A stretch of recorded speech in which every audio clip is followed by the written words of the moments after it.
Good evening and welcome back to the Behind the Leazes podcast. We have had a couple of weeks of R&R, a bit of rest and relaxation, but we're back now to talk about what we would say is probably the dread of Newcastle United, but you never know, maybe some brighter times are ahead. We've got a new manager in Eddie Howe. He's had a couple of weeks training. Of course, it's been the international break. A couple of players missing, no sort of massive integral names, I must say. But it's all looking all right, isn't it? Liam Brusby here with Andy, Rob, and of course Adam as well. Andy, how's it going? It's been a couple of weeks. We've had some nice sort of relaxing times. I think just not really worrying about Newcastle, watching England score 20 goals a game. How you doing, pal? You all right? Mega mate. Yeah, just looking forward to Saturday and looking forward to really kick off the new era now. It feels like I don't know about you lads, but now we've got the new manager in. Bruce is gone. Obviously, the takeover went 3 weeks ago, but it feels like now it's here. Now it's kicking off. So hopefully, start with 3 points against Brentford.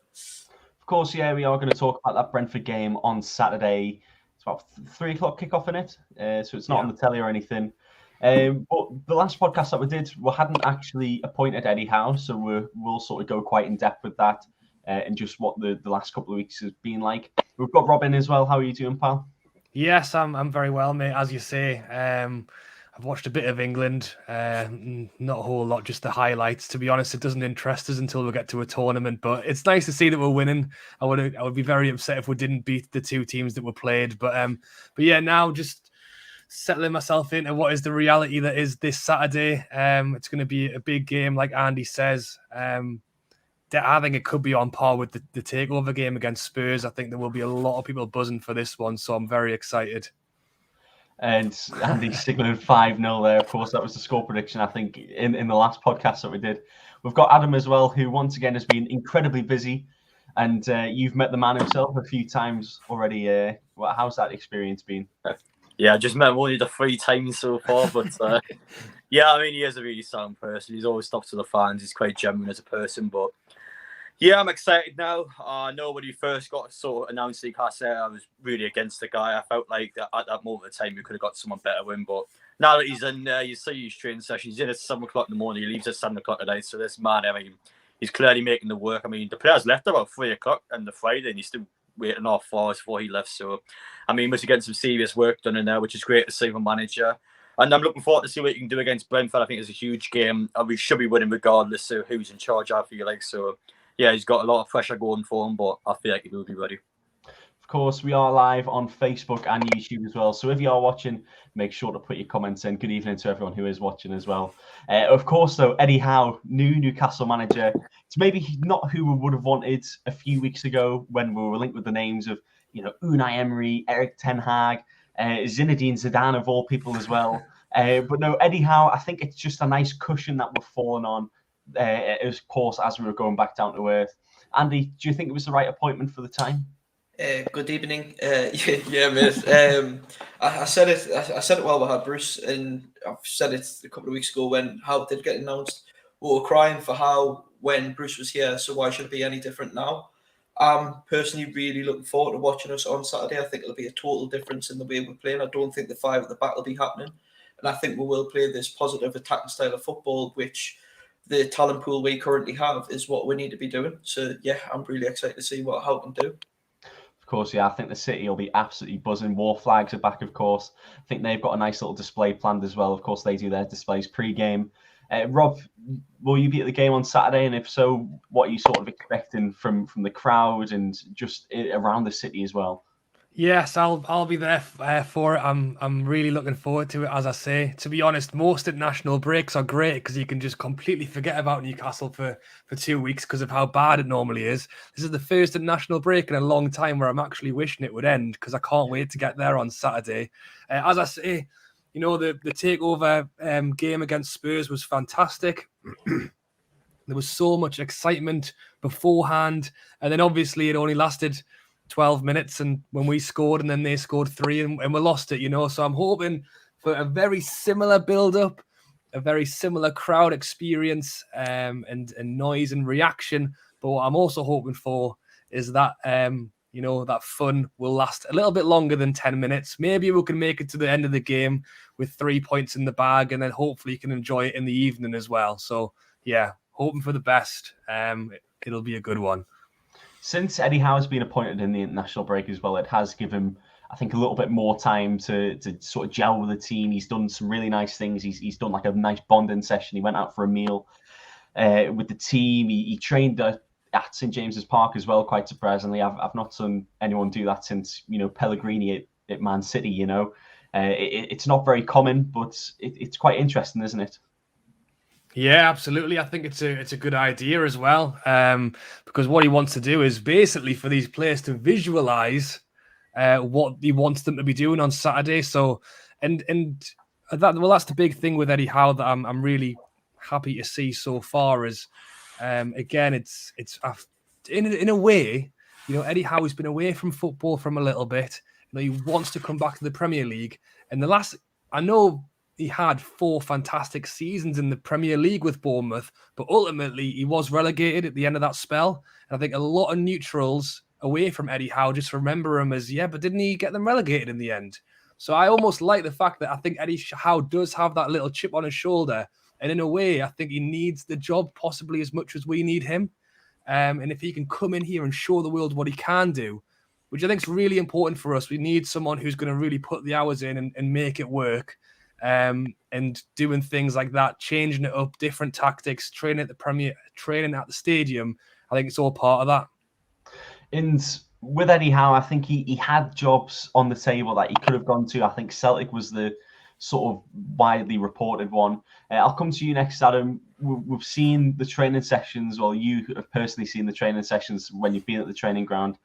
Does it look quite night and day in terms of, you know, comparing it to Steve Bruce, Graham Jones, whilst they were leading training?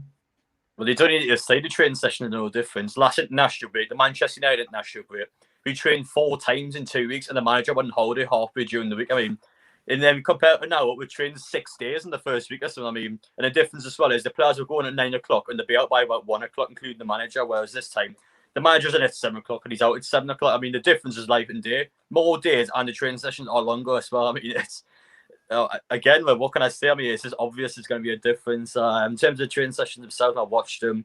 When the sessions are finished, you just see all the players just lying in the floor. Like, all of them just haven't got the fitness anymore. It's just too much for them, but which is embarrassing because, again, the athletes of Premier League football, it just shows a difference between the intensity of the training session between the two managers, and again, proves how neglectful Steve Bruce was at times with his team. And we saw, you know, on Eddie Howe's, I believe it was his first day or his second day in charge, Newcastle's social media people, they released a training video of how everything worked. And I think Eddie Howe vocally was fantastic. What did you make of, you know, the way that they were conducting this training on even that first day? Well, it's kind of like a hill near training where we can watch people train. I can just hear Eddie Howe like miles away, they're shouting his effing and jeffing. I mean, it's crazy to see, but yeah, he's got that vocal voice to him, which is great to see. He's always stopping the play. He's always constantly going on there, lecturing players. He's always got one-on-one with certain players. I mean, it's good to say again. That's what you want to see from a manager. You don't want to see someone that's kind of not even watching the training session or just doing someone else, which is, again, not what managers should be doing. So the fact that Eddie Howe is in now, he's clearly getting used to the players. He's clearly trying to be friendly to them, but at the same time, of course, being that leader, which is great to see. And I expect on Saturday it's going to make a huge impact. I imagine in the game, even if we don't win the match, I think we'll be the better team in that game, which will just show the difference between previous managers. In that training video as well, there was a section where Eddie Howe, he's got the ball, he's in the middle of the pack, and he says something. It was, you know, it's not a criticism, it's a different way of training. And I think that sort of alludes to maybe when Steve Bruce or Graham Jones was taking the training, they were probably quite critical with how they sort of conducted their training, and maybe there weren't any sort of ways for improvements. Yeah, Andy, I'll come to you on this one. You know, looking at the training videos and hearing the words that Eddie Howe says, I think it would definitely fill the players with a lot more morale, and it would probably motivate them to kick on a little bit more, surely. Surely, mate. I totally agree, but we've still got to look at the kind of players that we've got. Eddie Howe's a good manager, but he's not a miracle worker. And I think what does kind of bring us back down to ground with it is he's still got the same players that Bruce had until January. We're going to make the incomings in January. It's just waiting on and seeing if he can get the players that haven't been performing so far this season to carry us through to January, and then see what he does when we bring these players in. Otherwise, it's January. I'd hope it wouldn't be too late, but if we're not picking up the results, January can be too late. So we really need to kick and hit the ground running on Saturday against Brentford. We've had a comment coming in from Daniel. Hello, Daniel. Thanks for tuning into the stream and leaving a comment. He says, obviously, we haven't seen Newcastle United play under Eddie Howe, but how do you think we'll do with him as a manager, and where do you think we'll finish at the end of the season? So I think this sort of alludes to, is he going to be like a long-term position? Is he going to be a long-term manager for the club, or is he just going to be someone who steadies the ship? Rob, I'll come to you on this one first, but I'll go around the room with that comment. Yeah, I mean, in terms of how do I think Eddie Howe, how the players will play under Eddie Howe, I want to see big changes. I want to see humongous changes to this team, not only bringing personnel in, but just the way we play. I think that it's great that we've already seen the changes he's bringing to the training ground. For me, I think Bruce had given up. I think Bruce wanted out. Training 2 times a week, moving up to 5 or 6 days a week. That's not rocket science. That's just actually doing your job. So the fact that he's come in and he's made those changes straight away is great. In terms of personnel on the pitch, I want to see a more attacking, pressing football. This is the kind of football that Eddie Howe wants to play. I want to see Lewis getting a chance at left back, our only fit left back. Let's actually give this guy a go. He had a great time away on international break, so it's almost a shame he missed the training, but it's good that he played some good football. I really want to see some big changes, but I do also agree with Andy, and I sit on the tentative side that it is the same players. And for me to sit here now and think that come Brentford on Saturday, where you're going to have a whole new game plan, and these players are going to be able to actively press from the front with their fitness levels right now, I don't think we're going to be able to do it straight away. But certainly, like this guy said here, for the full season, I'm hoping by the end of the season, we will have sorted ourselves out. And in terms of where I think we'll finish this season, I'll take 17th now. I think we'll all take 17th, just to make sure we stay up. I'm not expecting top 10 straight away. Adam, I'll come to you next on that question, just about how you think we'll do, in these next few games especially, and where do you think Newcastle will finish at the end of the season, seeing as we have got the new manager in now? In terms of changes I expect from these players, yes, these players have underperformed this year, but I expect a change in mentality. I think the mentality is under Steve Bruce and even Graham Jones is just to sit back, wait the game out, and if an opportunity comes, take it. And that's been the mentality all season long. But whereas under Eddie Howe, you see him at Bournemouth, he's an attacking by the manager. Our mentality now should be to go for games, never mind trying to keep clean sheets, because we haven't kept a single one this season. So if we start off well against Brentford, we put the pressure on. I mean, on paper, we have a better team than them. It's just whether the players can be bored or the fitness is there. But yeah, I feel like on paper, we have got better squads than like these Norwich. So we've got to be trying to beat them at home. If we can't beat a team like Brentford at home, I mean, we deserve to be in the bottom 3. It's just how it is these days. But I feel like in terms of changes, though, this season, I expect the mentality to change. And I think over time, the players will gradually get better. I think the fitness levels will get better, meaning they're just going to be better on the ball, etc. So we'll see how things go. And in terms of finishing this season, I expect us to finish about 15th. 15th. We're just in terms of the, talking about fitness, Oliver sums it up pretty well. The players aren't 100% fit, so it will take a few weeks to get used to attacking football. So by about the 65th minute, you would expect some changes. Andy, coming to you on that question as well, just on how you think Eddie Howe will do at the position and where you think we'll finish at the end of the season as well. Eddie Howe's already proved himself as a club builder with Bournemouth. You saw he brought them up from nothing to the Premier League, and I've heard him, the interview he did, the more personal interview he did with UFC TV. He talks about how when he joined Bournemouth, they were struggling to pay wages.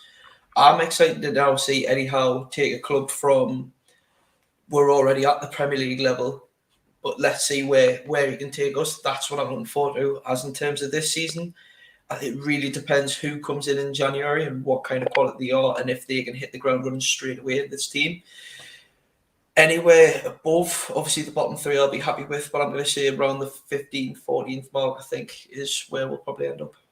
I think it's you look at previous managers, Rafa, Steve Bruce, in their first seasons, it was like 15, 14, 13th position that they finished. So I wouldn't be surprised.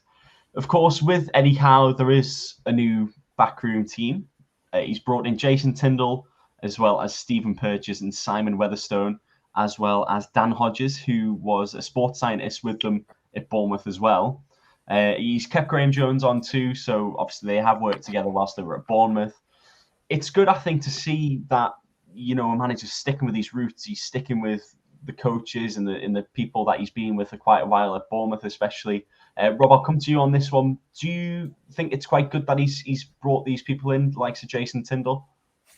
Yeah, well, at the end of the day, what we needed was a ready-made set of staff. To be honest, I think bringing Eddie Howe in was the first great start to bringing in these coaches. But what you need is and we kind of obviously Bruce needed help, and that's why he tried bringing in Graham Jones. Like the fact that these guys have worked together, and I've seen some of the old pictures of Eddie Howe and Jason at Bournemouth looking a lot younger back when they first started.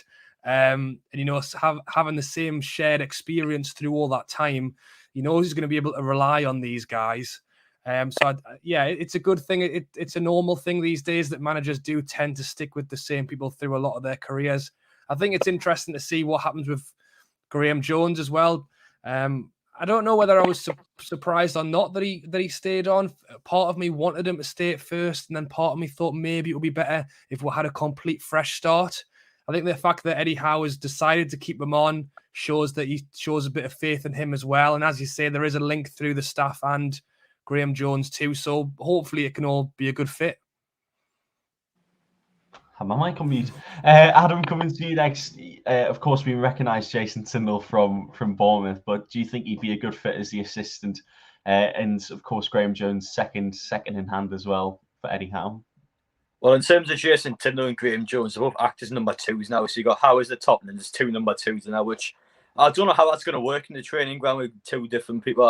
I assume that Jason Tindall is going to have a bigger say than Graham Jones when it comes to training these players. I just feel like over time, Graham Jones will gradually just sort of go out the picture a bit, which is, I mean, some people might say it's sad to say, but I don't know. I just don't really feel like how he's going to fit with these five staff members. I mean, you got rid of Clemens Nag and you bring five people in, so I mean, it's already quite a sort of crowded hierarchy in Newcastle, you could say. But yeah, from what I've seen so far, he interacts now and again, but it's more Jason Tindall and Eddie Howe that's been kind of in there at the minute. But maybe with Graham Jones, though, he's been there about 10 months or something now. And again, the England job's always going to be there for him. So if he really wants to, he can just probably go there full time, really. So we'll see what he does in the future. But I don't know how it's going to work personally, but I wish him the best of luck.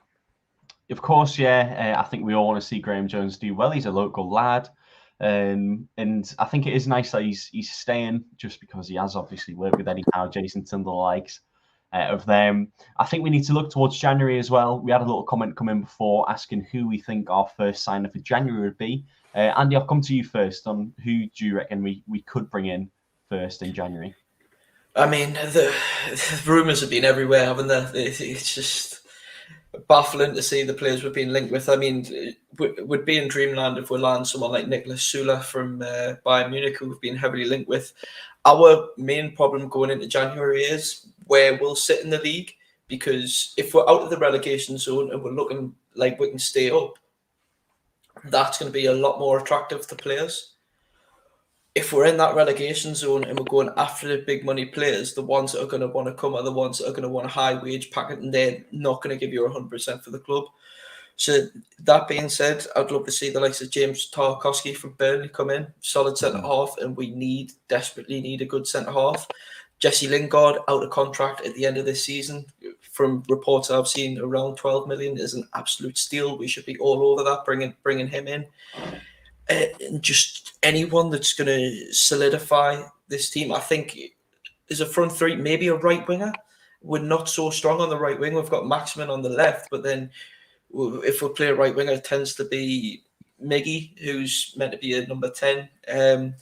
That being said, Ryan Fraser's a left mid as well, isn't he? We still need to see if Eddie Howe's going to get the best out of him, really, because we haven't seen it since he's been here. So Yeah, other than Tarkowski and Lingard, trying to keep my head level with all the rumours that are flying about, but just anyone that's going to help us stay up, really.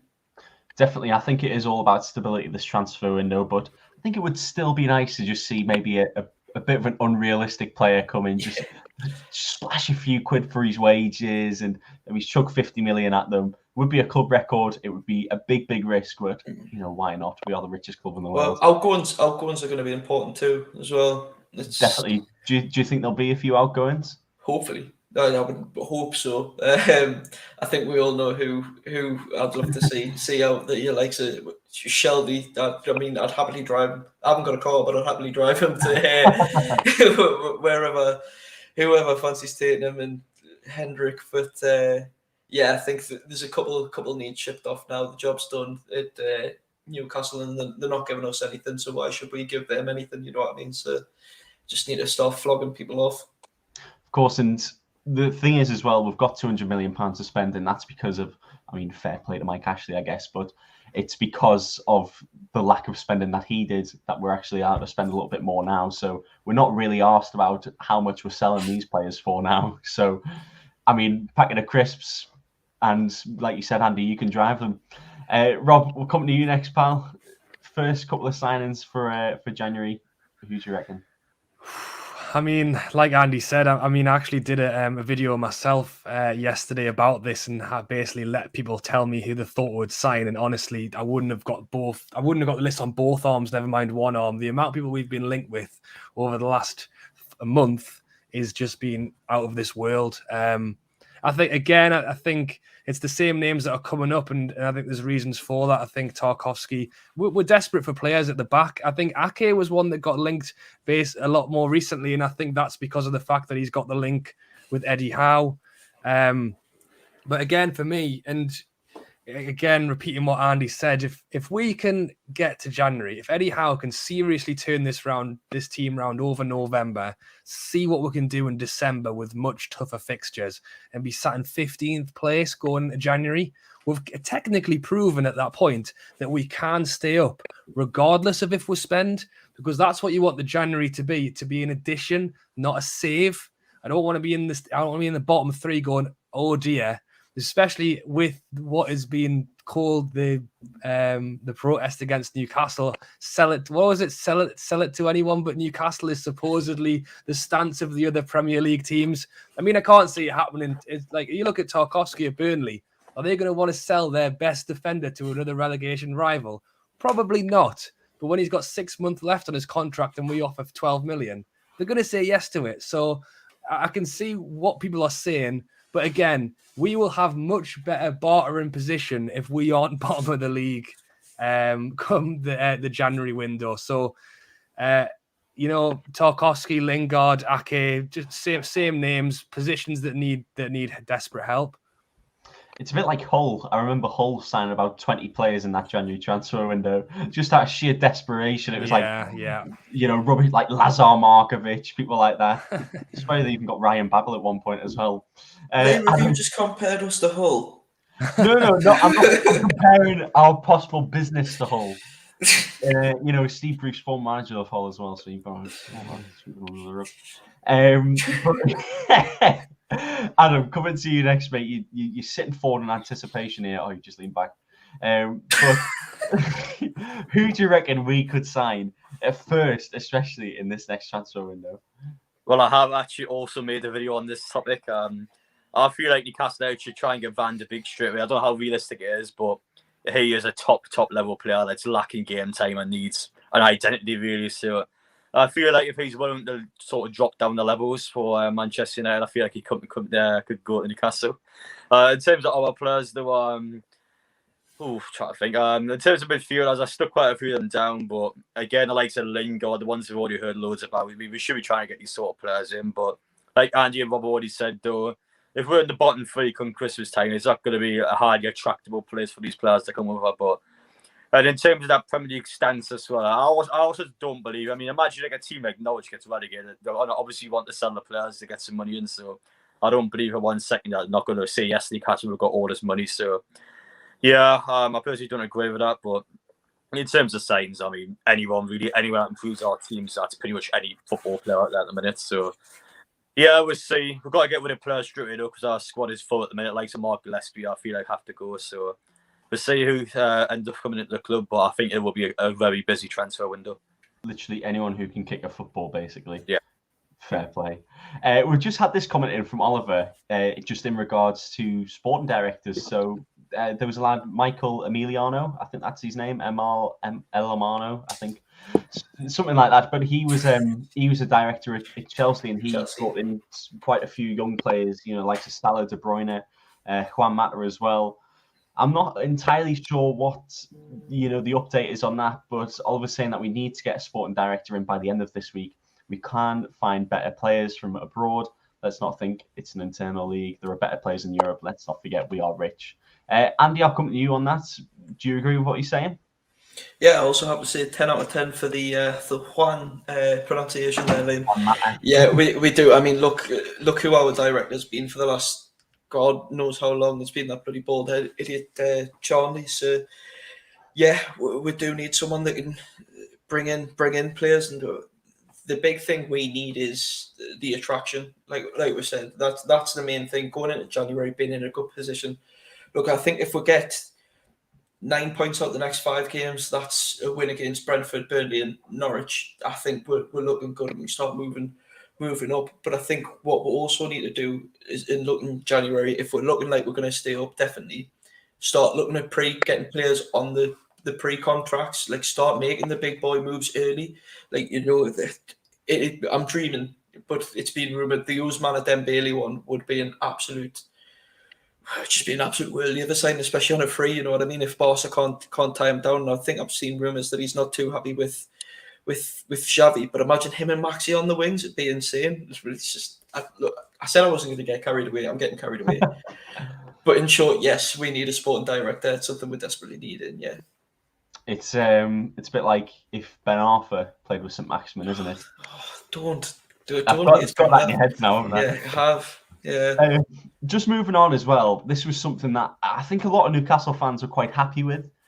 So Gary Hoffman, who is still the chair of the Premier League, has opted to step down from that position at the end of January next year. So big news, I think, in terms of Newcastle fans, because he was heavily involved with possibly blocking the takeover, and it's been a very, very rough 18 months. Adam, you've got a little smile on your face there, because I think that it's quite a good thing for Newcastle's fans, especially, that this has happened. But what do you make of everything? Well, Gary, mate, don't let it all hit you in the wheel. Deserved it, 100% deserved it. He came in to try and screw Newcastle over. And when the takeover went through, he spits a dummy out, goes, I want to resign. I don't think I can do it anymore. I don't care. Get out.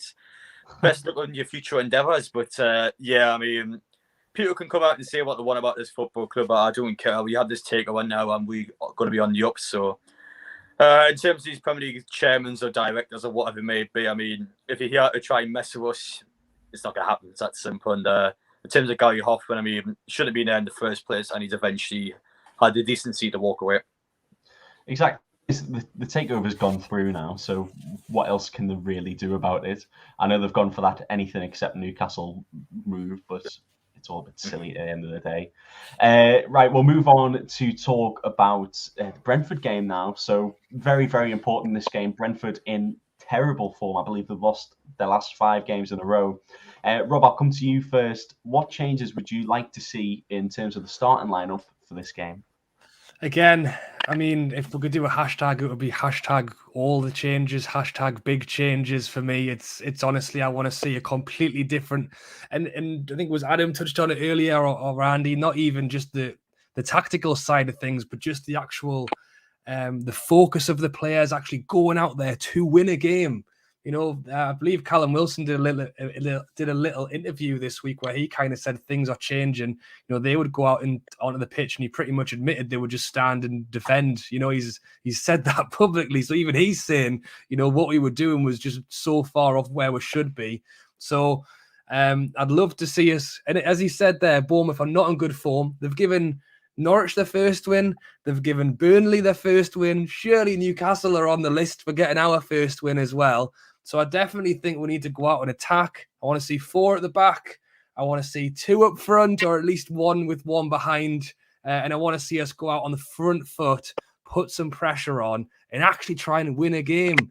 Don't just sit around and hope that it magically happens for us. Let's actually have a good attitude and go out there and do something. I think that was what was such a big letdown on the takeover day, was that the fans got so riled up for it and the players didn't. It was just such a downer at the end of the day. And I think and I hope Eddie Howe is going to make sure to put that wrong to rights this Saturday. I think in terms of squad morale, it's definitely up there, and it's completely night and day with Steve Bruce or even Graham Jones, you could argue. Andy, I'll come to you next. Do you echo Rob's comments in terms of formation, playing 4 at the back? What sort of tactical changes would you like to see? 4-2-3-1. I think that would be certainly best. I know Rob said he'd like to see us play 2 up top. Maximin's not a striker. He's a winger or a number 10. I know he said he'd like to play number 10. I'd probably be interested to see him play there, but he's not an out-and-out striker. So Wilson is. So I'd like to see Willock come back in, play behind him, where he was playing from January and scoring goals.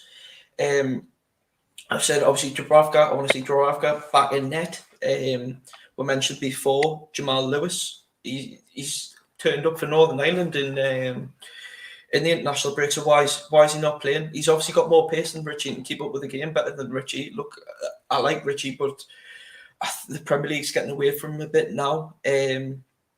Shaw, Fernandez, these players, I think everyone's dying to see them back in, because I've done my starting 11. I would keep Lascelles in just purely for the fact that he's got a voice on the pitch, because I'd like to see Shaw personally playing a defensive midfield role. But the likes of Kieran Clark, Kraft, all them on the bench, and probably don't see the light of day coming off of the bench. But 4 at the back in attack and going forward. Yeah, sorry, I got lost in my comments a bit there, but right. I think it'll be a more positive route football. Yeah, I don't blame you, mate. I think 4 at the back is what everyone is asking for. Adam, we'll come to you next as well. What sort of changes would you like to see? And then we'll go around the room with the score prediction as well. In terms of changes I want to see, it's just the different players. Again, there's so many players out of position. I mean, I asked Graham Jones a couple of weeks ago, why is Jamal Lewis not playing? He comes out and says, oh, well, we didn't play him because he's got a high transfer budget. He's a young lad, and we don't want to put the pressure on him. But yeah, you want to play Matt Ritchie, a left back, a guy that is out of position, plays bad week in and week out. And again, why is Fernandez not play? I don't think he's good enough to start. We've got Emil Kraft, Kieran Clark, and Jamal Lewis how he's starting. If he's not good enough to start, he'll not be in the bench, he'll be in the reserve. So, I mean, I don't know what the guy's smoking. I mean, yes, he's a lovely person to speak to, but I don't understand his tactical sort of choices. I mean, we all know who's the better football player at Newcastle, and yet the guy that's came in for 10 months as assistant coach. I mean, again, he's a lovely bloke, but I mean, I couldn't believe what he was saying. Like, the video was honest with my channel. Like, I can't believe he's saying this stuff, but yeah, I would immediately get the players in the correct position. I think Kraft is centre half. He hasn't actually been too bad, the last week or so. But again, no, Richie left back. No, please do not play him there. And in terms of R1s, I think one in centre midfield is always a really bad one. I think Joe Willock, when he's played, he used to be in front of a back 5 again. That's not his position. Don't play him there. But Murphy as well, he sometimes plays as a right back. You're not a right back, lads. And you keep going about all day. There's so many players that play out of position, but be a full-back, play it simple and just go for the win. Don't try and do anything fancy. There's no reason to wish you to win the game. I couldn't care less how bad the football is as long as we get the 3 points. And a 4-back against Brentford, it has to be a 4-back. It's criminal if we play a 5-back against a team like them at home. But we'll see what happens in the match. But my main concern is playing players in the correct position. I'm sick of seeing Matt Ritchie left back. Do not play him there again. I completely forgot about Jacob Murphy, I'll be honest. A guy who I actually put on as me player of the season for us, and I'm forgetting about him. Put him at right wing, I think, and it'll do a shift, definitely. But let's go around the room and let's have a score prediction. So, Adam, we'll start with you, mate. Right, so, mate, 4-0. 4-0. 4-0. Confident. Rob. I mean, I'll be confident as well. I'm not sure I'm quite 4-0 confident. I think I was saying 3-1 the other week, but I actually changed it to 2-1 when I did my video the other day. So I'll go back to 3-1. I want to see goals. I would like to see us get a clean sheet as well, but we seem incapable of doing that. So let's do one thing at a time. Let's try and get a win, and then we'll see about the clean sheets in a few games' time. Of course, mate. Let's do it in stages. Andy, you've Yeah. gotten your marker pen out there and written something down. Let's have a look. 5. 5-0, I'm sticking by it. 5-0. Imagine. This Well, is that would be a good night if that happened. This is like when Sir Bobby come back and scored 8. Shearer got 5. You're sort of comparing it to that, mate. So I think a lot to live up to, of course. But 5-0 is your prediction. I'm going to say 2-0. Maybe he's not as confident as you guys, but I'd like to see us get the win, definitely. But Liam, you said San Marino were going to score against England. I can't take your prediction seriously anymore. I also said that Harry Kane would score a hat-trick against Albania. And what did he do? Perfect hat-trick. Bicycle kick as well. Don't you forget it. Sometimes I'm right, sometimes I'm wrong. Just like a broken clock. Right. Thanks so much, everyone, for tuning in. Thanks so much to everyone who put your comments in as well. We will be back later on this week to discuss the Brentford game, hopefully discuss the win. I say this every single podcast because we've not won yet. But let's hope we can talk about a win on the next one. But yeah, thanks so much for coming on.